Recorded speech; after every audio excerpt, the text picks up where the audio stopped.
Hi, welcome back to Gayathri Bharani. இன்றைக்கி இந்த வீடியோவில் ஸ்பெஷல் டிஷ்ஷஸ் தான் பார்க்க போகிறோம். பன்னீர் பிரியாணி, ஹனி கோபி மஞ்சூரியன், அப்புறம் வெஜிடபிள் ரைத்தா, அரிசி பாயசம். டெய்லியும் நம்ம ஒரே மாதிரி சாப்பிட்றதுக்கு ஏதோ ஒரு நாள் டிஃப்ரெண்ட்டாக சாப்பிட்ணுன்னு தோணுச்சுன்னா இந்த மாதிரி செய்யலாம். அதுவும் இல்லாமல் கெஸ்ட்டு வந்தாங்கன்னா நம்ம ஏதாவது ஸ்பெஷலாக டிஃப்ரெண்ட்டாக செய்யணுன்னா இந்த மாதிரி டிஷ்ஷஸ் செய்யலாம். இந்த எல்லா டிஷ்ஷஸுமே செம்மையாக சூப்பராக இருந்துச்சுங்க. நம்ம எப்படி செய்கிறதுன்னு பார்க்கலாம். பன்னீர் பிரியாணி செய்கிறதுக்கு பன்னீர் நான் 200 கிராம் எடுத்திருக்கேன். இதை ஃபஸ்ட்டு ரோஸ்ட் பண்ணி எடுத்துடலாம். மிளகாய் தூள் 1 டீஸ்பூன் சேர்த்துக்கிறேன். இது கூட 1 டீஸ்பூன் தூளுப்பும் சேர்த்துக்கிறேன். இதை நல்லா கலந்துடலாம். இப்போ எல்லா பக்கமும் ஈக்குவலாக கோட்டிங் ஆகிற மாதிரி கலந்துட்டேன். நான் ரெடி பண்ணி வச்ச பன்னீரை நான் தவாவில் தான் ரோஸ்ட் பண்ணி எடுத்துக்க போகிறேன். அதுக்கு 1 ஸ்பூன் நெய் சேர்த்துக்கிறேன், 2 ஸ்பூன் ஆயில் சேர்த்துக்கிறேன்.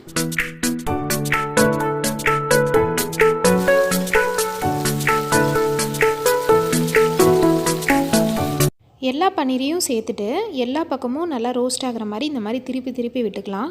இந்த மாதிரி நல்லா ரோஸ்ட் பண்ணிட்டோன்னா நம்ம பிரியாணியில் பன்னீர் சேர்க்கும் போது குழஞ்சி போகாமல் நல்லாயிருக்கும். அதுக்காக தான் இந்த மாதிரி ரோஸ்ட் பண்ணிக்கிறோம். எல்லா பன்னீரையுமே நல்லா ரோஸ்ட் பண்ணிவிட்டு நான் தனியாக எடுத்து வச்சுக்கிறேன். இப்போ குக்கரில் 3 டேபிள் ஸ்பூன் அளவுக்கு ஆயில் சேர்த்துக்கலாம்.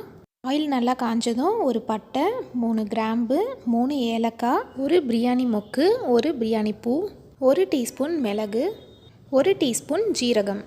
இது நல்லா பொரிஞ்சதும் ஒரு பெரிய வெங்காயம் நீளமாக மெலிசாக கட் பண்ணியிருக்கேன். 2 பச்சை மிளகாவும் இதில் சேர்த்துக்கலாம். வெங்காயம் நல்லா வணங்கினதும் 1 டேபிள் ஸ்பூன் இஞ்சி பூண்டு பேஸ்ட்டு சேர்த்துக்கிறேன். இதோட பச்சை வாசனை போகிற வரைக்கும் நல்லா வணக்கிக்கலாம்.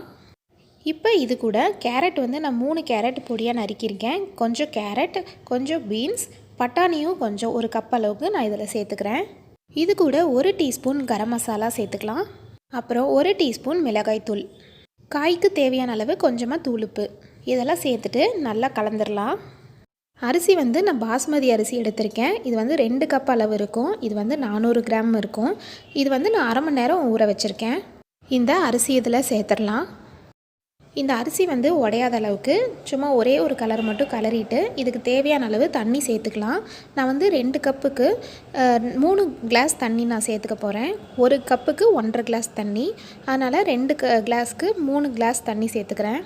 இதுக்கு தேவையான அளவு கல்லுப்பு சேர்த்துக்கிறேன். பிரியாணினாவே புதினா இலை இல்லாமல் இருக்காது இல்லையா, ஒரு கை நிறைய புதினா இலை சேர்த்துக்கிறேன். பொடியாக நறுக்குன கொத்தமல்லி இலையும் சேர்த்துக்கிறேன். இதெல்லாம் கலந்துட்டு உப்பு காரம் டேஸ்ட் பார்த்துக்கோங்க.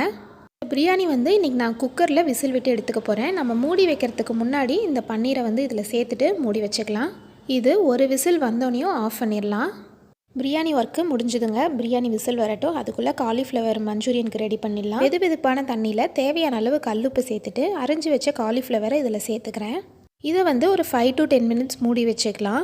ஸ்டவ் இப்போ ஆஃபில் தான் இருக்குது. நல்லா க்ளீன் பண்ணுறதுக்காக இப்படி பண்ணுறோம்.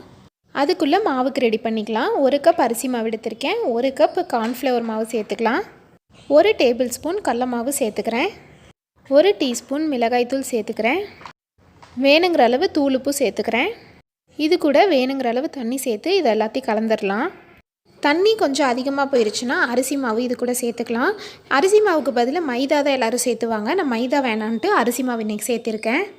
10 மினிட்ஸ் கழித்து தண்ணியிலேருந்து காலிஃப்ளவரை நல்லா ஃபில்ட்ரு பண்ணிக்கலாம். ஃபில்ட்ரு பண்ணிவிட்டு இந்த மாவில் சேர்த்துடலாம்.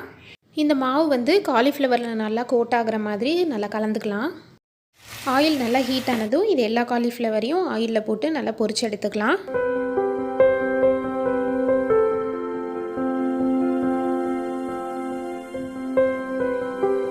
இப்போ பிரியாணியோட விசில் போயிடுச்சு. பாருங்கள், பன்னீர் பிரியாணி சூப்பராக ரெடி ஆகிருக்கு. வாசமே சூப்பராக இருக்குது.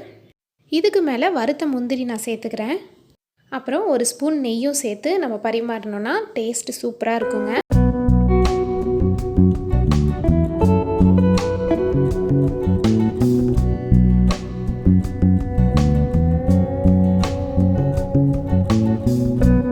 ஒன்று ஒட்டாமல் நல்லா உதிரியாக வாசமும் சூப்பராக இருக்குது. டேஸ்ட்டும் அவ்வளோ அருமையாக இருக்குங்க. கண்டிப்பாக ட்ரை பண்ணி பாருங்கள். எல்லாத்துக்கும் ரொம்ப பிடிக்கும். அடுத்தது கோபி மஞ்சூரியனுக்கு ரெடி பண்ணிடலாம்.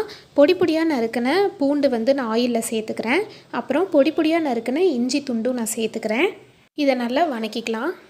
1 நிமிஷம் வணக்கினதுக்கப்புறம் ஒரு பெரிய வெங்காயம் நீளமாக கட் பண்ணதை சேர்த்துக்கிறேன். இதை நல்லா 1 நிமிஷத்துக்கு வணக்கிட்டு அடுத்தது குடமிளகாய் இந்த மாதிரி குட்டி குட்டியாக கட் பண்ணி இதில் நான் சேர்த்துக்கிறேன். இதையும் நல்லா 1 நிமிஷம் வணக்கிக்கலாம். இதுக்கு தேவையான அளவு தூளுப்பு கொஞ்சமாக சேர்த்துக்கிறேன். அடுத்தது 2 டேபிள் ஸ்பூன் அளவு டொமேட்டோ சாஸ் சேர்த்துக்கிறேன். இதுக்கு சோயா சாஸும் சேர்த்துப்பாங்க, நான் வந்து சேர்த்துல. 1 டேபிள் ஸ்பூன் கார்ன்ஃப்ளவர் மாவை நான் தண்ணியில் இந்த மாதிரி கரைச்சி வச்சுருக்கேன். இதையும் இதில் சேர்த்துக்கலாம். இது சேர்த்துனதும் நல்லா கிரேவி மாதிரி கொஞ்சம் திக்காகும். இப்போ இது கூட 1/4 ஸ்பூன் வந்து மிளகாய்த்தூள் சேர்த்துக்கிறேன்.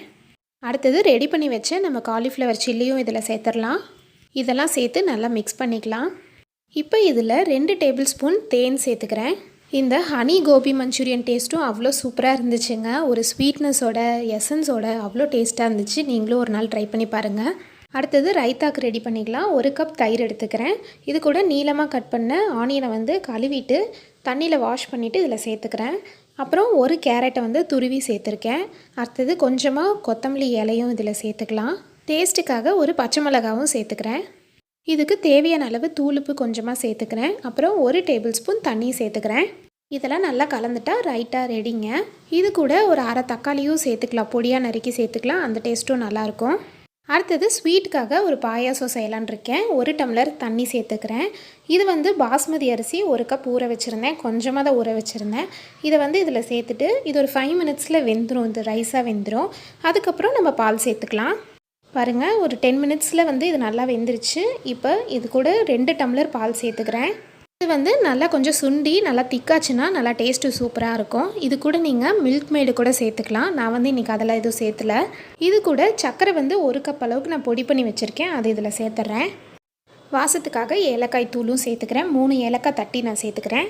அடுத்தது நெய்யில் வறுத்த முந்திரியும் இதில் சேர்த்துட்றேன். அவ்வளோதாங்க, பாயாசம் சூப்பராக ரெடி. ஈஸியாகவும் ரெடி ஆயிடுச்சு.